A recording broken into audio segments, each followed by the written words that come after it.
Here we There it go. is. Countdown on Sandy. Hey, we're And there live we on go. Live on both. both pages. Awesome. Hey. So, good evening, everybody. I am Jamie Vase, the Mortgage Jedi, a mortgage broker for basically all of southwestern Ontario, based in Guelph, Kitchener-Waterloo, Toronto, Hamilton, Woodstock, going all the way up north to Timmins, Wherever your little and Ontario hearts desire. wherever your heart's desire. And joining me, as always, is... Oh, I'm Sandy Hare with the Hare Real Estate Collective at Remax Real Estate Center. Here, our home office is in Guelph. But again, Remax Real Estate Center, we serve 19 offices across Southern Ontario and beyond, apparently. Really? We go all over Ontario. Yeah. We were just in Apparently, Collingwood. the lack of housing available in southwestern Ontario means we are now colonizing Mars, and Correct. Remax is there. Correct. Yeah. Remax. You know what? Yeah, I could see that. I could The little air balloon logo is going to be replaced by a rocket ship, and away we go. First hot air balloon in space. Us Yes. and Lex Luthor. Like that's. So so tonight it's interesting. It's funny because we actually did a Facebook Live 1 year ago today. It was weird. It's not often that the dates line up exact like that, so it's kind of interesting. But this one is one that we've talked about doing for a long time. Sorry? Mm-hmm. Like it is interesting. Yeah, we've talked about doing one on new builds. We've probably had that on our back burner for 9 months to a year about doing one specifically on new builds.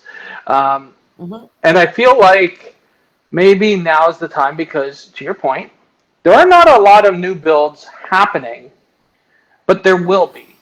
Eventually, as as COVID starts to wind down a little bit and costs for building materials come down a little bit, we're going to start to see those projects kick in a little bit more. And I think it's important to get the information out there about the process of buying a new build versus buying an existing home, because they are very different processes. They come with a very unique set of things that you need to be aware of. And so I thought it would be a good opportunity for us to kind of touch base on this, because it really is one of the areas where there is a huge amount of misconceptions where people just say, yeah, go in, get on the waiting list, put your offer in on a new build, put your deposit down. You don't even have to have your down payment. And by the time it's built and ready for you to move in, your property will have gone up $200,000 in value. And so there's all these people clamoring these things. And I think that they need to also understand what goes into it, both from a real estate and from a mortgage perspective. Right. So let's start from your perspective.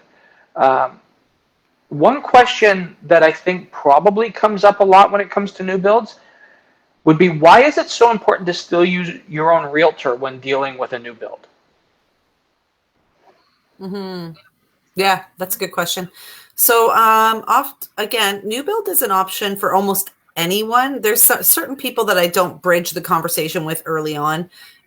Most of the time, those are people that don't want to live in a cookie cutter kind of neighborhood. But we talk about something else, which is something that we're going to come up with. We're going to talk about afterwards, but more towards options.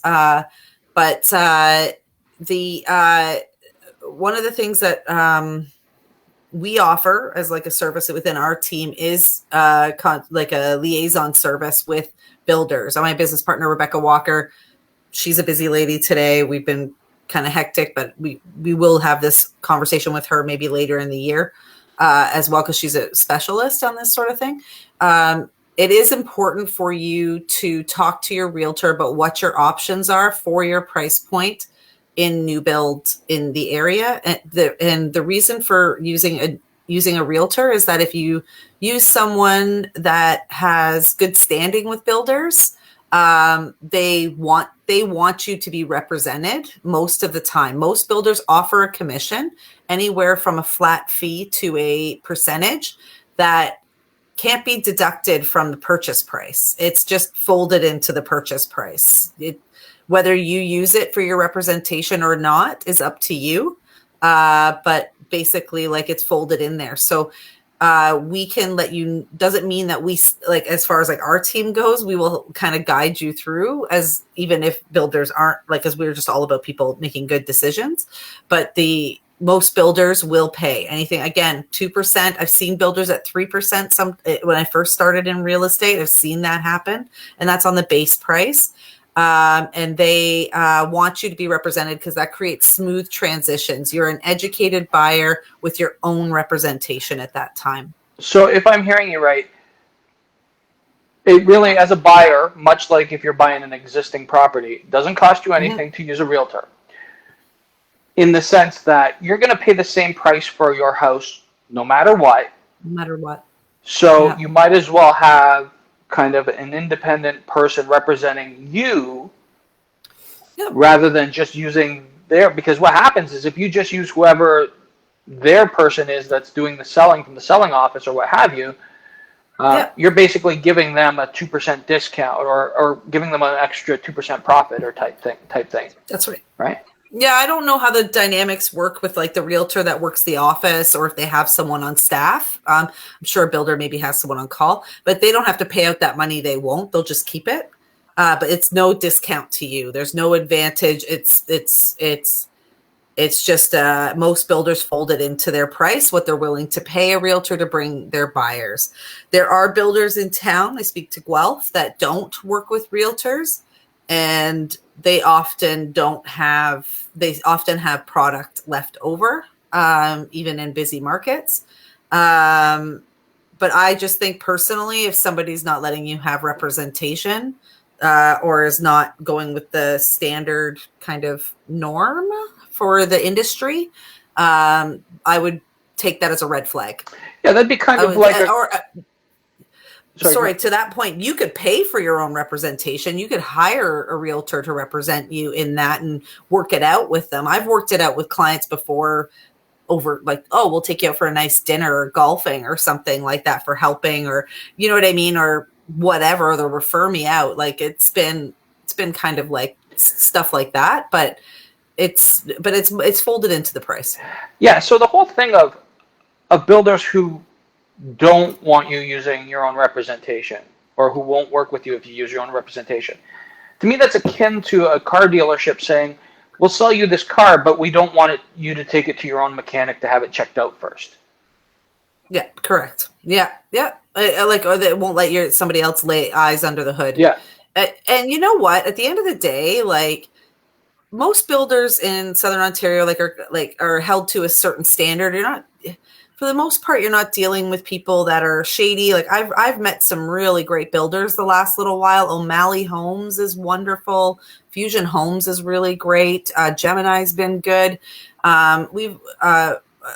These people, like, we've done deals with in the last little while, and they are professional, like upfront, honest, like every thorough the people in their office. So we've not had any experience where it hasn't been an issue, but there are things to know. There are things to know about purchasing a new build that are not part of your residential resale market. Like there's just questions to ask. And sometimes, like, when you get caught up in the romance of purchasing a new build home, you're not thinking to yourself, is the HST going to be rebated by the builder, or am I paying it at resale? Or am I paying for it up front? Is that rolled into my mortgage? Are there hookup fees? And what are they, and when are they accounted for? Are they going to be rolled into the price? I know Fusion Homes, we just did a deal with them, but we'll talk more about what's available after. But like, they roll it in, like some builders don't. These are questions to ask. Is paving being done, and when? Is it concrete or paving? When does the concrete get put in? When does the patio get put in? How close is that to closing? Can I pick which way my stairs go in my garage if I have them? You know, like just everything from like a minor comfort of something that you like to have, that your realtor should know about you, all the way up to things that are very important for your bottom line. Like for instance, upgrades. Some builders, it's, you you pay a certain percentage up front for your upgrades, and then there's like a payment system. Other builders, you pay all in, like you pay for them once you order them. That's it. You have to get to know these things. So having somebody in your corner that's actively working for you, not just somebody that calls in and says, hey, I'm part of that deal. Like somebody that comes with you to the appointment, sits on the conference call, helps you make good choices. There's things to know. Like if I'm buying an upgraded lot, what does that mean for price point, lot price point? And what does that mean for my resale in my future as well? Like making good, can't tell you and express to you enough how many times I've gone into a new build for sale 3 years after it was built, and there were choices that were made that could have been different at the time of purchase. Like if you can't afford hardwood floor, if you want hardwood floors throughout the whole house, but you're taking that over top of a double garage, take the double garage and live with carpet for a few years. Yeah, you can change the hardwood later. Yes, like, and that's kind of our job, is to kind of be like, just so you know, like these are the things you can't change later, and they're much more impactful to your real resale value, you know? Just things like that, things that seem like they make common sense, but when you're thrown into it and maybe you've been beaten down by the resale market and you don't feel like it was for you, and then you wind up purchasing a new build, there are some things that you just really don't like. It's our job to know. I think, yeah, exactly. And that's it. It's knowing what to ask. So there are times, like, for example, the driveway, you know, the builder might refer to, okay, the driveways will be done within 2 months of occupancy. But in their mind, the driveway is simply from the sidewalk to the street. It's not sidewalk to the garage. Right. Yes, or the opposite. Right. So like sometimes it's like, oh, that might be the city's responsibility. So it's one of those things where, okay, when you say driveway, what do you mean? Because then otherwise you're like, oh, we're getting a driveway put in, and it's like, no, you're getting it done to the sidewalk. You still have to do the rest or whatever. That's right. And so then that becomes an extra cost that they didn't account for when they were doing their purchase. That's right. Yeah, and yeah, I mean, I think it's good to run it as an option. I think it's a good conversation to have with someone that you trust to handle those things.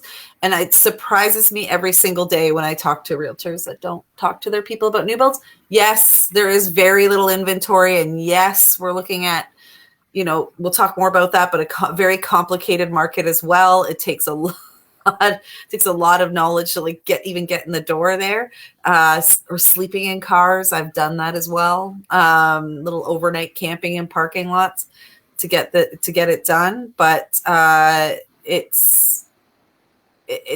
can be an option. It can be a really good option for some people. Yeah.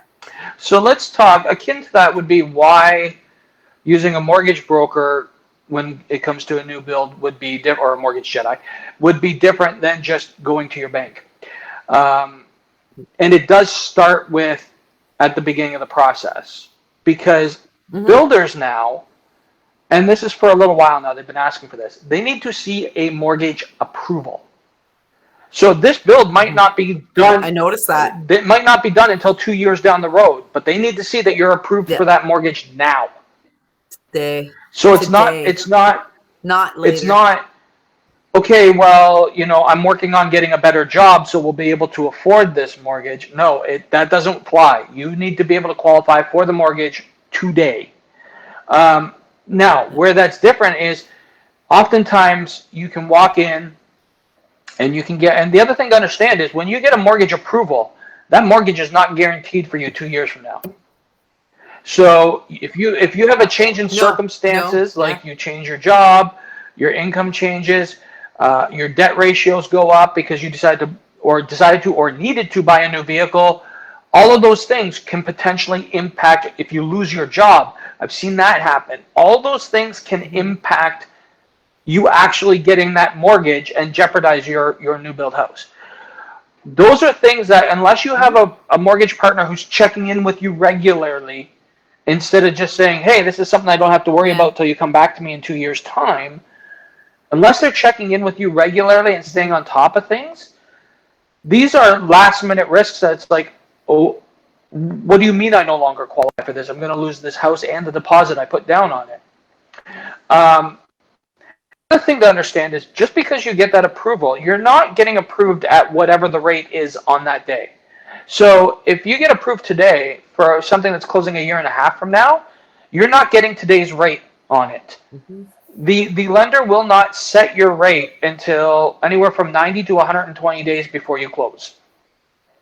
Right? So that's the other thing to keep in mind, is because if that's the case, there are strategies that you can use that might make a lot of sense. And so one of them right now is, if rates right now are low, and so if you are thinking about a new build, does it make sense to take the equity out of your home now and use that as a larger down payment or deposit, so that you're paying a lower rate on that amount than what you would have to pay to carry it 2 years from now, right? So those are all things that you kind of look at and say, what are the smart strategies, and really understanding the nuances of the process. That, yeah, here's your approval, but really that's just an in theory thing, saying that if nothing else changes in your circumstances in the next 2 years,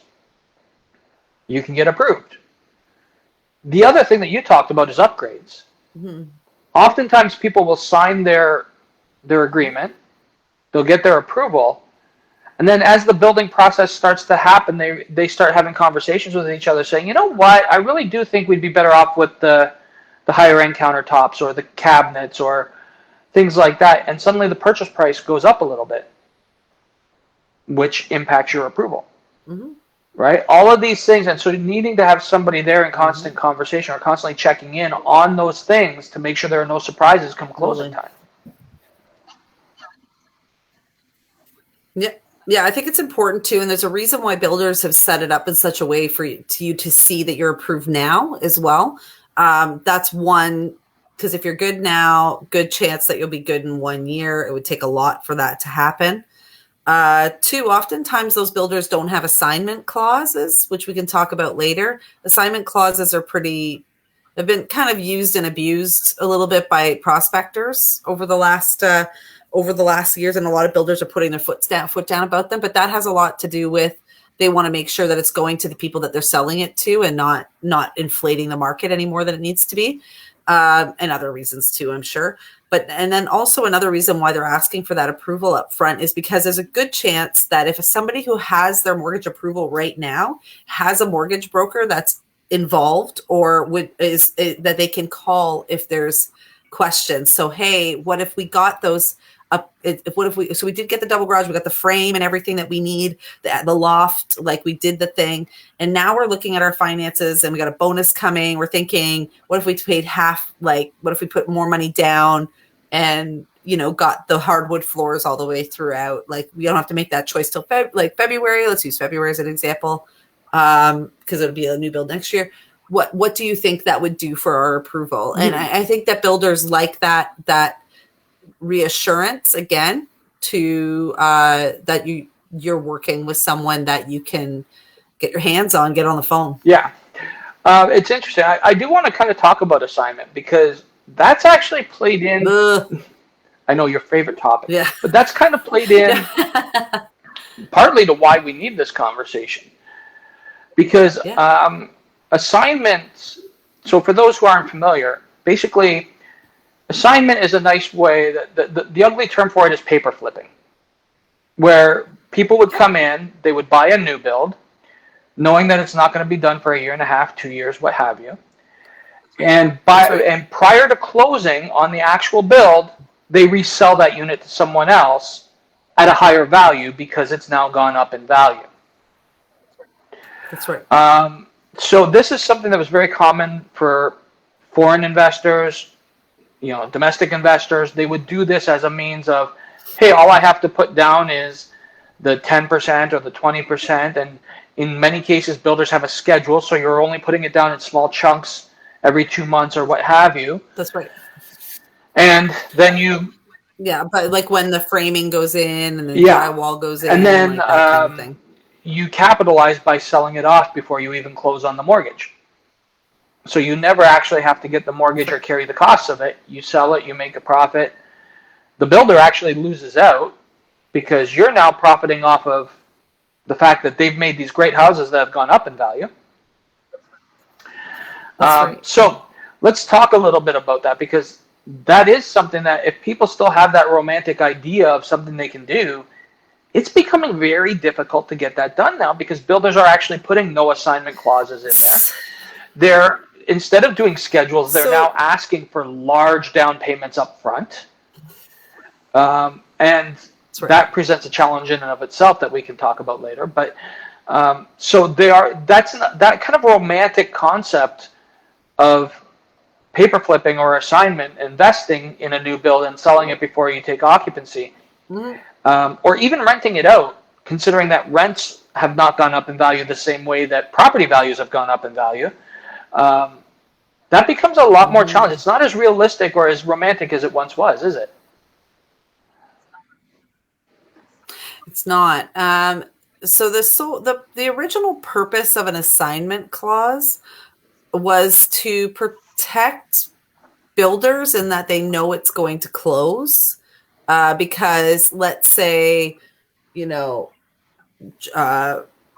and John Smith, whatever, can't run into some financial troubles, for whatever reason, they can add their parents to it or something like that, change the names, or like assign it to someone else, or they could sell it to someone else so that way it can all close, and doesn't have to go to builder level. Well, that's kind of been loopholed and pigeonholed and used and abused over the years, that you can do this. And it's like taught in like real estate classes, and like not the real estate classes, the ones like people like will buy your house predatory for real estate. Whatever predatory real estate practices. These are the same people that do this, and then it inflates the prices. It's, you know what I mean? Like, it's still risky behavior, and there's a lot of reasons why for that too. But now it's been kind of used and abused. We love an assignment clause because if anything was to happen, you want to know that you can hand it off to someone and protect your client. But at the same time, it's a hate relationship as well, because we know that there's people out there that, oh, okay, so our person bought this townhouse and we met them in line and looks like everything's going to be great. They're going to be great neighbors, blah, blah, blah. And then you find out that they just went ahead and sold it for more money and to this other couple or whatever, or this other people or whatever. Now they're renting it out.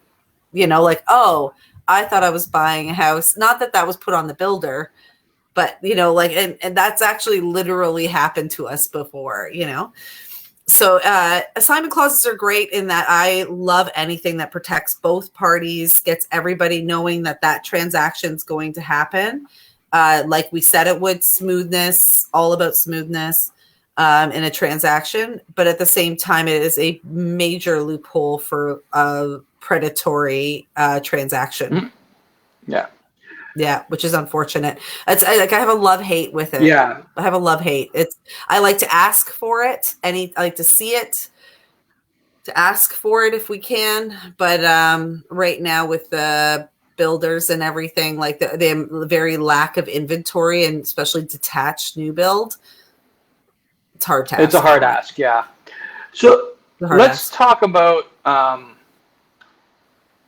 how the fact that you're buying a property that will likely increase in value before you close on it. Let's talk about how that can be helpful to the clients, because if you sell your home right now for whatever it's worth and use that equity to put a down payment down on another existing home and move in right away, in both cases the home goes up in value, right? The difference is when you're doing a new build, your current home that you're living in continues to go up in value, and the property that you put the down payment on also goes up in value, which creates basically a double win in some situations. And how that can really help someone is the things that we talk about, where when you first move in, let's say, you talked in the last one about how pools are becoming a popular thing again because everybody's got to stay at home. Oh my God. So you could move into your new build. You Pools, can move hot into your tubs, new twin build spas. and use the fact that it's gone up in value to then change the mortgage amount to give you the money you need to put your pool in. Things like that. Like there are ways of doing things like that. You know, assuming you qualify for the higher amount mortgage, and most people would. Or well, I was in my head. I was like, I was going through the cities where you would buy new build, and I'm like, yeah, if you're buying in Listowel, and yes, if they actually come with a big enough yard to you can put put the a pool in in those lots. And then the other piece of that is you're now having your home build equity so that you have either more of a down payment or more money to do things with in the new home, because your current home has gone up in value for another year and a half, 2 years, what have you. That's right.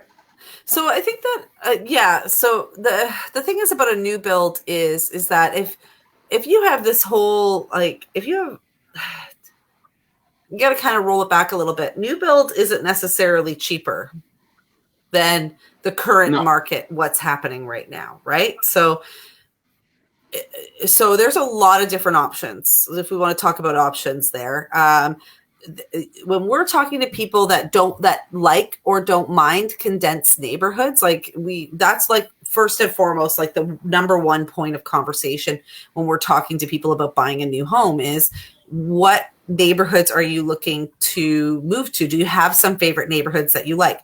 Like there's people that are like, I will never move to, X neighborhood. I won't live on the deep South End. I call it Guelphissaga.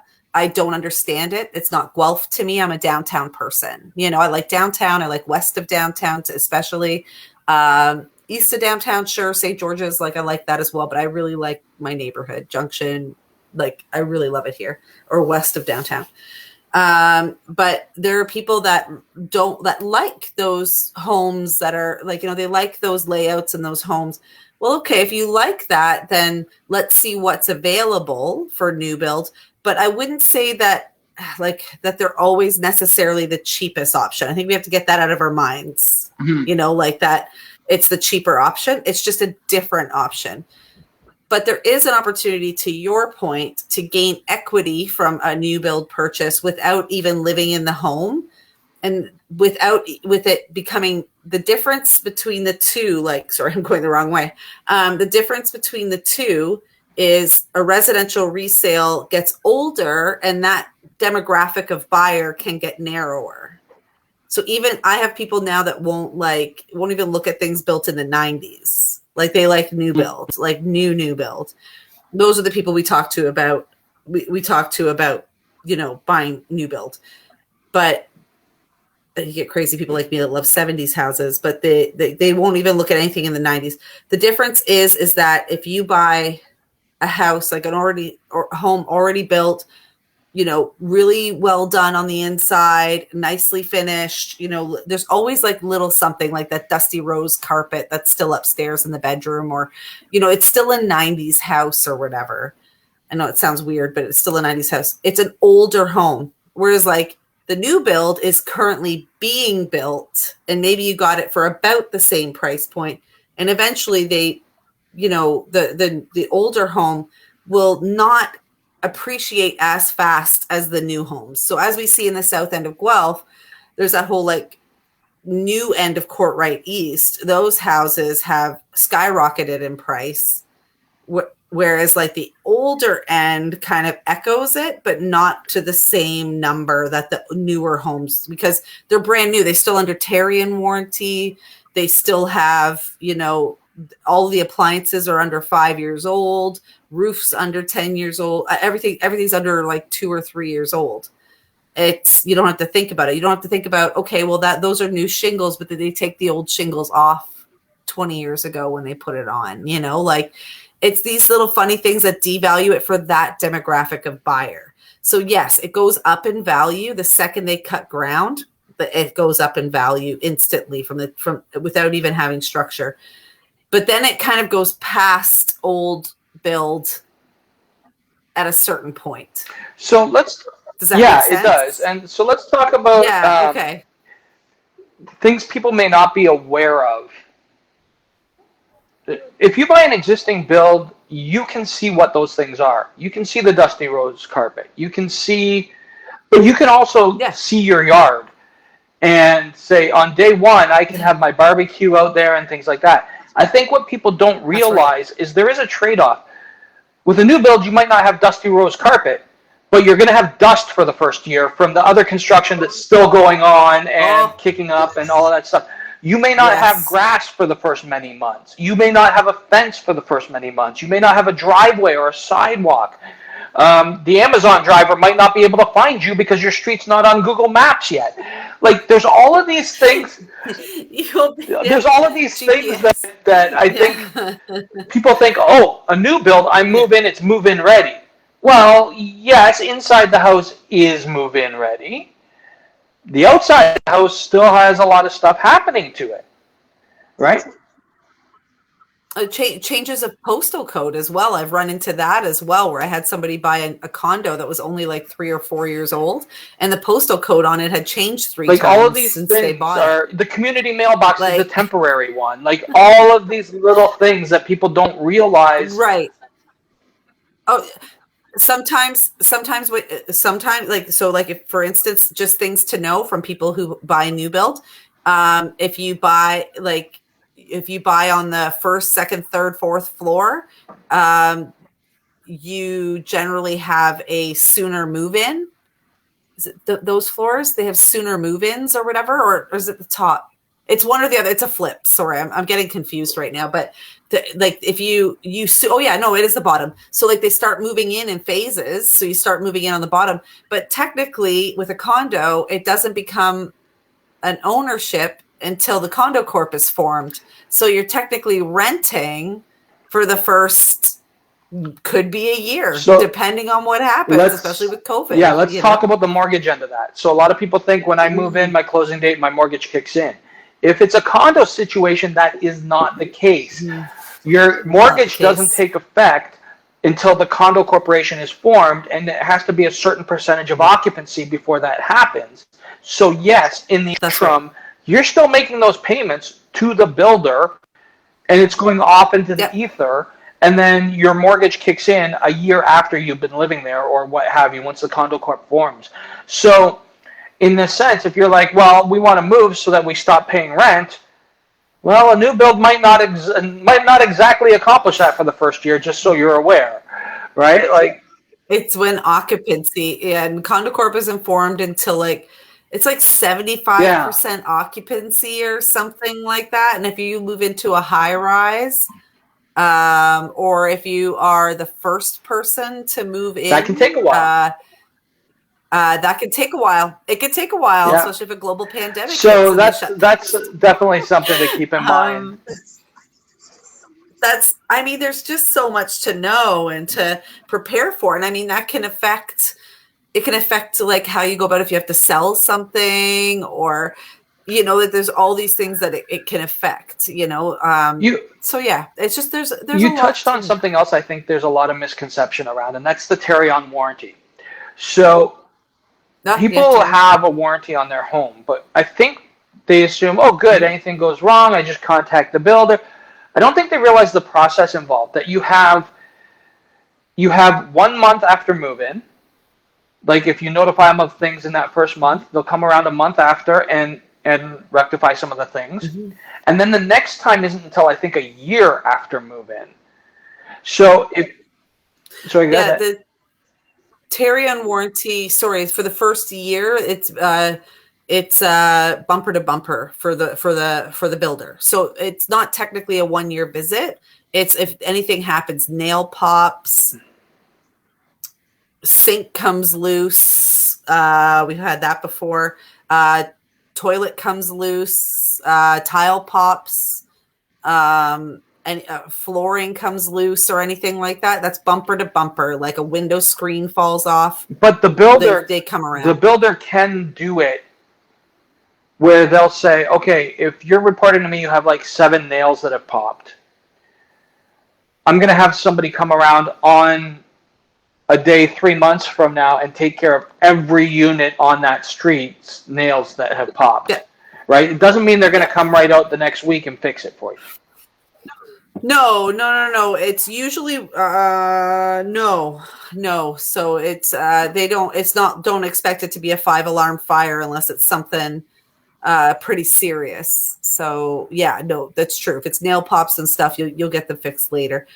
Pretty good about it now, but it depends on the builder too. And again, that's where it's important to know the builders. And I mean, how many new builds are you going to buy in your life? Whereas like I've already helped buy like 10, 20. Yeah. Like it's like, so we're used to having, and Rebecca even more. So we're used to having this conversation. Right. Like how it keeps happening. So we're just used to having this conversation. So yeah. No, you're right. So the Tarion warranty is really important. Mm-hmm. And I don't think a lot of people know exactly what it is. It's a third-person warranty that has phases. So there's really, and Rebecca was just talking with our clients today about it, that there is actually, and she let me know about this, that there's actually really great YouTube videos. Tarion Warranty has really great videos on YouTube about what Tarion is and how it protects both the buyer and the builder. From and how it keeps the standard of new build high in Ontario. One thing that I didn't realize that I'm just kind of finding out is that not all builders have to be Tarion warranty. Oh, really? I think you just see it so much that you didn't really, yeah. Yeah. So I didn't know that. I'm 99% sure that's correct information. Maybe I'll look it up again, but you don't have to be. So it's an important question to ask. Like, what kind of warranty? Here's an interesting thing from a mortgage standpoint. A lot of people don't realize whether you're buying an existing build, there are lenders that actually include a 1-year warranty as part of your mortgage. That if you, and it doesn't cost you anything for the first year. If you want to keep going with it, it'll cost you like $18 a month. But when you move in, you've checked everything. But let's say your air conditioning goes in the first year, it will be replaced under the warranty, under the Echelon warranty, and it's no charge to you in that first year. So that's something to look into. Like when you're comparing, we always talk about what you should be looking for in a mortgage and how everybody is, it's about the lowest rate. No, it's about the best mortgage. And part of that mortgage is, if you have a lender that's offering you that warranty that saves you thousands of dollars in that first year that you moved in, if your furnace goes, if you're, that's huge. And that makes a huge difference and is worth way more than 0.1% on your interest rate. Yeah. Interesting. That is interesting. Speaking of that, so if we go into what options are as well, HST is one of those things with a new build, right? Like, so any new product or service in the province of Ontario has to be charged HST, yes, which is a 13% of the sale price, right? So, which is fine, all in good and all. But there are some there are some builders that pay the HST and they get rebated because they have an HST number and they file it and they get rebated for it. And then when you go to resale that, it's already covered. So that's a conversation we have to have if you're the original homeowner of the home. And I find this especially with purchases, the people that purchased the home like 10 years ago, to be like, was the HST paid on this? Like, do you have your original paperwork and stuff? And there was like, what? Like we need to talk about that because that changes everything if they did not. Good chance they did. Smart builders do. Then it's done and dusted. But there is options so if new build isn't necessarily for you, a major renovation may be something.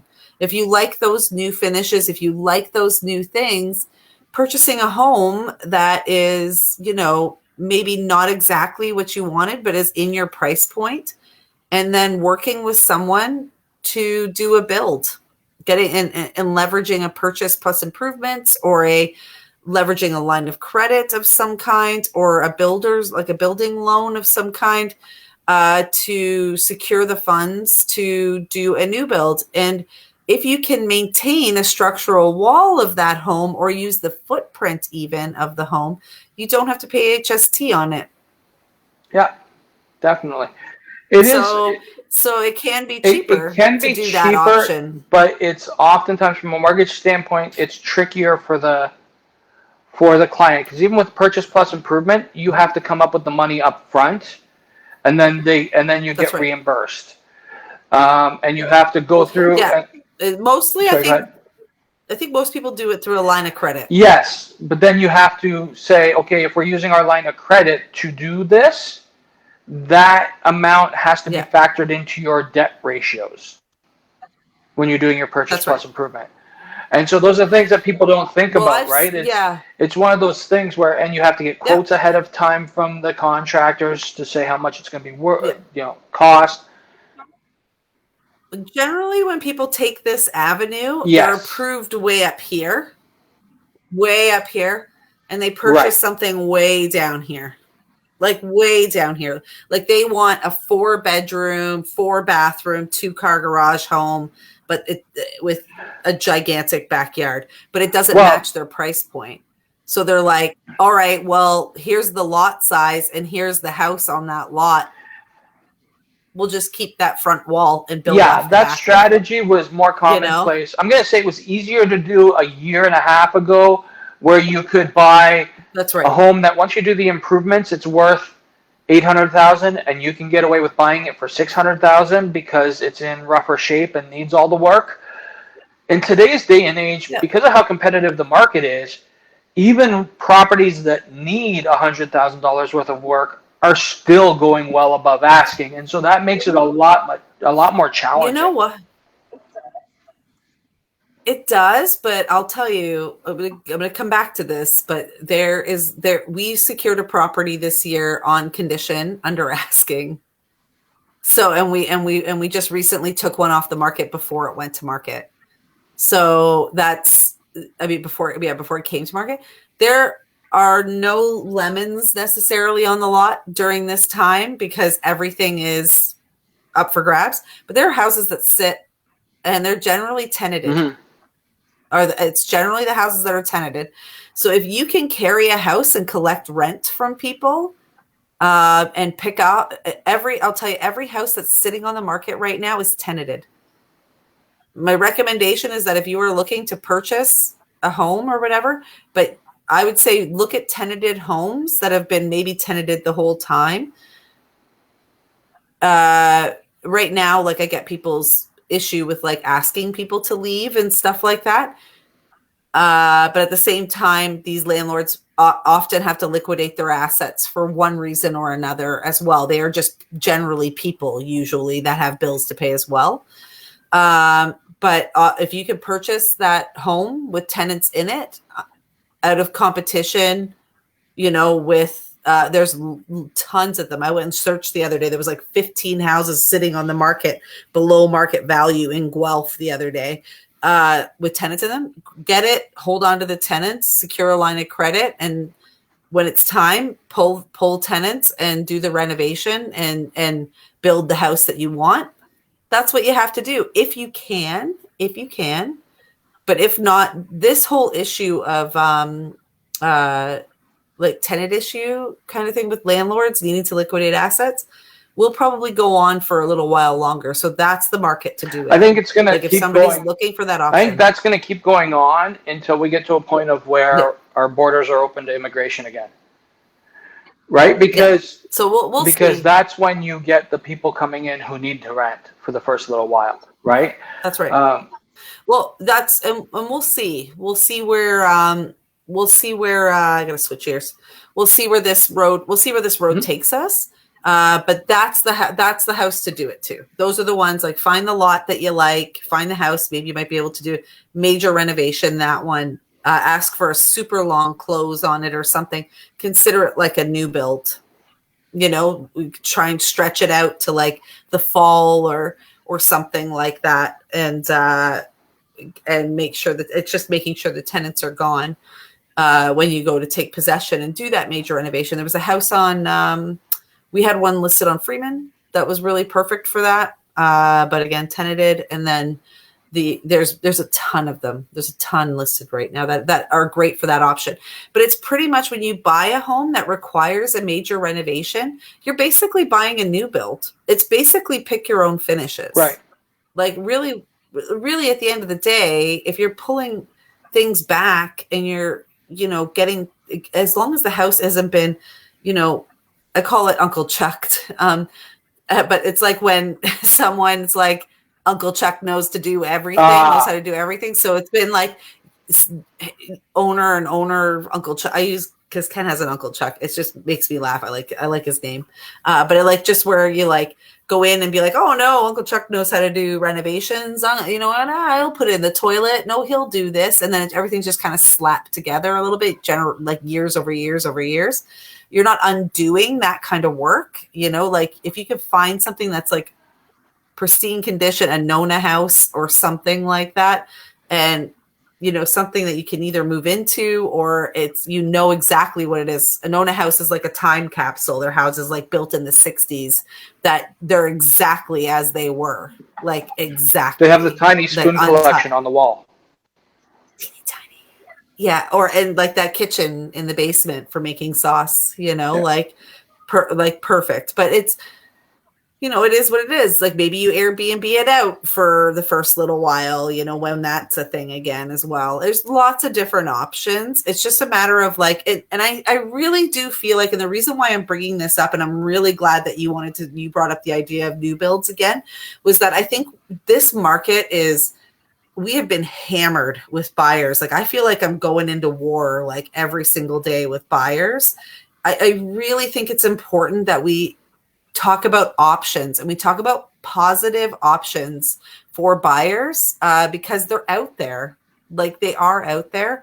And I think people get really caught up in the chaos and the dog fight that for real estate in Ontario right now, when there are options. And I think that there are other ways to think about it. Yeah, and I think that that's a good kind of point to say that one group of people who may want to consider the new build route, actually there's two that I can think of that make a lot of sense. One are the people who know that they're not ready for home ownership 2 months from now, but will be 2 years from now.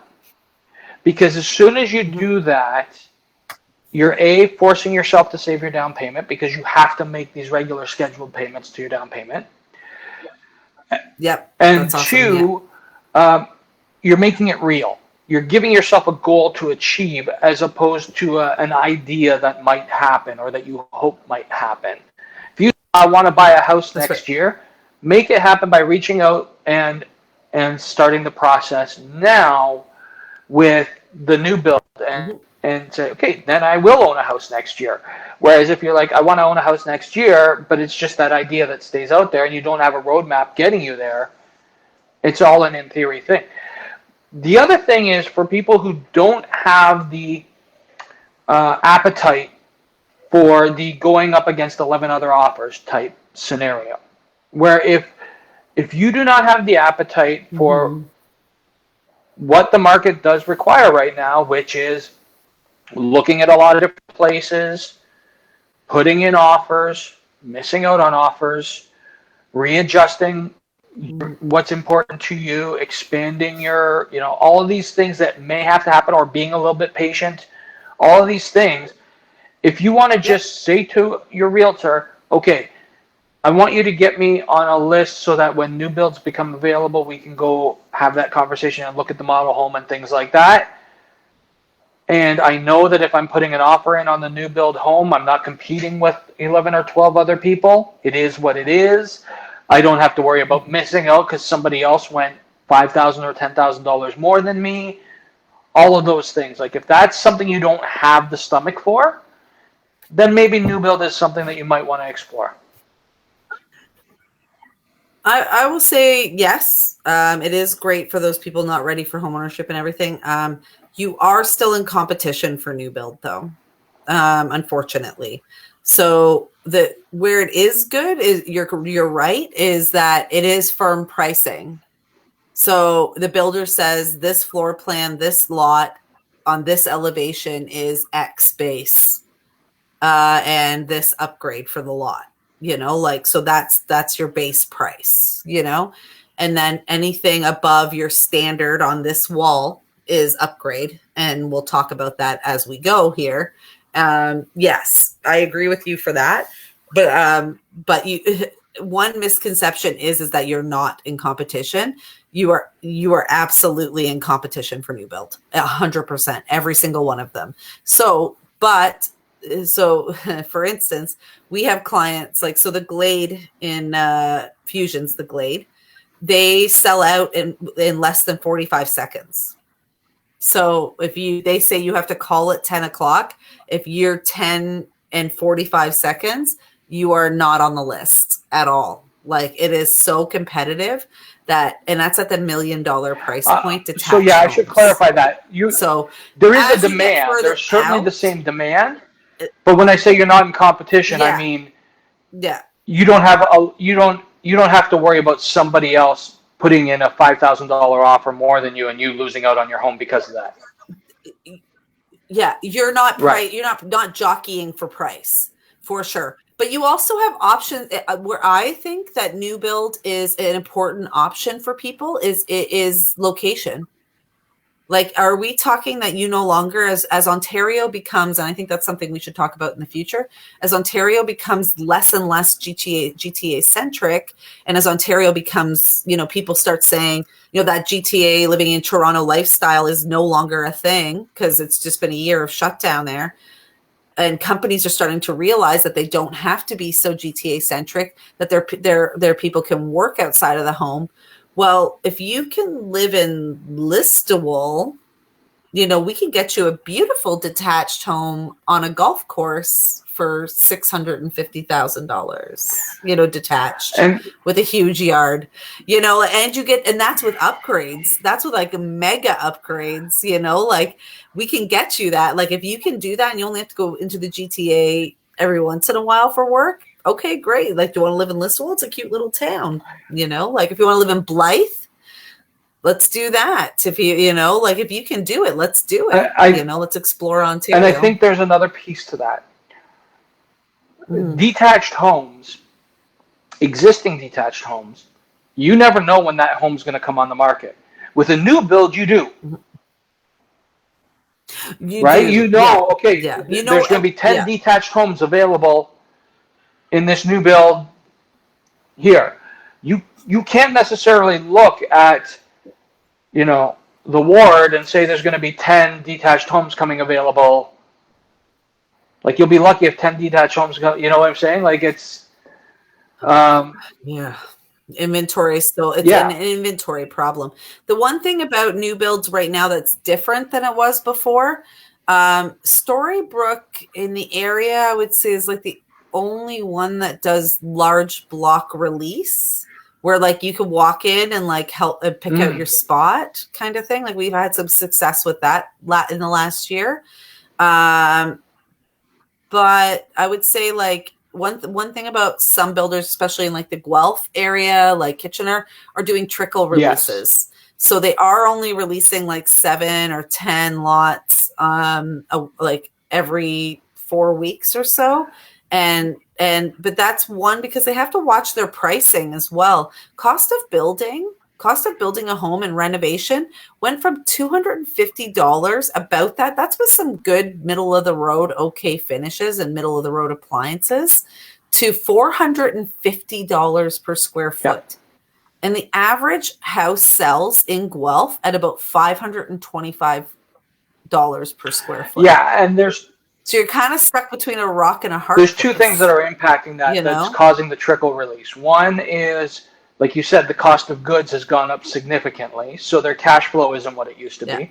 And two is they have restrictions on the workers in terms of for COVID measures as to how many people they can have on site in any given area, and longer closes. So there's all of those things. One last thing I want to touch on before we get to what our drinks of choice were for this evening. Is another area in which new builds can really help you get to that next level quicker. So right now, if you buy a home, you're going to have that home. You're going to be living in there, but that home's going to go up in value. and suddenly your home that you bought at 400,000 is worth 600,000, and you want to make that next move, and that next move in order to get to anything bigger is like 850 or 900,000. But wait a second, your income hasn't gone up that much, and you haven't qualified for it. Just because you're in a $600,000 home doesn't mean you would qualify for a mortgage in a $600,000 home. You qualified for it in a $400,000 home, right? So, where new builds can help is there are a lot more new builds that are condo units, that are high rises, that are townhouses, that are, multi-unit dwellings. By taking advantage of getting in on a new build with one of those and having that appreciate in value, you are building a down payment that you otherwise would not be able to build to make that move to that next detached property. That's right. That's right. The other thing, I think that to your point, is managing your expectations of what your first home looks like as well. So there are, and we're talking about condos, there's so many now. Guelph has so many condos, but like Tricar has them and stuff like, but first time Tricar only sells their for 1 bedrooms and 1 bedroom plus dens to first time home buyers. So people can't buy them as rental properties. It's only for first time buyers. No. First time buyers, and that is all. Like, that's it. Yeah. So that's a great thing. But the thing is that when we talk to our first time home buyers about it, they're like, yeah, but they're like $400,000. And I'm like, let's do a market comparison to the GTA, shall we? Let's do a market comparison. And also, then you want a really great apartment in South Guelph, like deep South Guelphasaga, and close to everything walkable. Dude, if you ever need to buy something else, pull money from that house and refinance, you could rent that bad boy out for days. You could own that property forever. You could retire to it if you want. That's your retirement plan right there. Is you buy that condo, you live in it for 2 years. Yeah. You take the equity out and use it as a down payment on your detached home while you rent this place out. Yeah. And you always have it. So when you want to downsize, or if your kids need a place or whatever, it's there, always appreciating in value. Whatever. Always appreciating in value. It's a really good option for people. And it's a brand new build. It's not a bad place to land, man. Like, let's manage our expectations. And I think that it's hard though, and that's where you and I come in, for people to look at. It's hard for people. Like right now, people are getting approved for like $1 million mortgages, and they're coming to me and saying, "Okay, we're approved for $1 million, but we really want to keep it under 850." Now, like 850 is the 1.1 is the new 850. Like in Guelph, it seems. It's really hard to like say to someone, "Okay, great. Here are your choices," and have them feel underwhelmed by it because they think that that's a really great number, So I think that it's important for people like you and I and Rebecca to keep our options open about what, like, a new build is another great one. I mean, it's really hard to find detached new build, but being a dynamic thinker in this market is really great for our buyers, has been a huge asset, thinking about how they also with COVID, how to sell safely, like what's safe for you, what's comfortable for you. And then like how to buy in a strategic way that makes sense for your particular buyer, so, and this is one of those options. Like, guys, are we talking about a 2-bedroom condo on the south end that you can retire to someday? Is this what we're talking about? It's funny because I had a conversation with a client where they're like, "I don't know what I can get for that." And I said, "Well, there are some nice 1-bedroom condos out there in this range." Sure. And they're like, "Well, I don't want to pay condo fees." I'm like, getting a new build condo, your fees are so low on new builds. They'll never be so good. You'll never have it. They'll never be. And to be honest with you, it's probably the difference in what you're going to pay for utilities on a detached home, because you have everybody in the floors below you heating your place for you.